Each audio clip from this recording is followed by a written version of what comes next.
Aksidenti rënd në rrugën nacionale Maqellar-Peshkopi, një grua shtatzën e lënduar. Një aksidenti rënd rrugor ka ndodhur në orët e pare të mëngjesit të së hënës 24 në rrugën kombëtare Maqellar-Peshkopi në Melan, duke shkaktuar panik dhe ndërprerje të përkohshme të qarkullimit.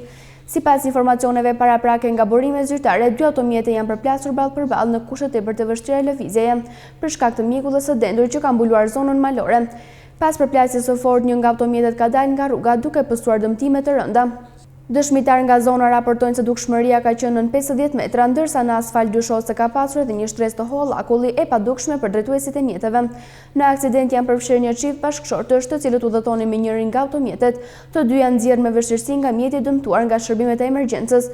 Të plagosurit janë transportuar me urgjencë në Spitalin Rajonal të Peshkopis, ku mjekët po luftojnë për stabilizimin e gjendjes së gruas shtatzën. Me njëherë pas ngjarjes në vend ngjarje kanë bërritur shërbimet e policisë rrugore dhe grupi hetimor, të cilët kanë nisur hetimet për zbardhjen e plotë të shkaqeve të aksidentit.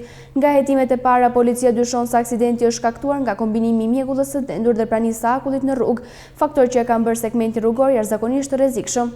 Policia u bën thirrje drejtuesve të mjeteve që qarkullojnë në zonën malore të Dibrës të reduktojnë ndjeshëm shpejtësinë, të përdorin drejta mjekullat, të sigurohen që automjetet jenë të pajisura me goma dimrore dhe zinxhir dhe të shmangin lëvizjet e panevojshme gjatë orëve me kushte të rënda atmosferike.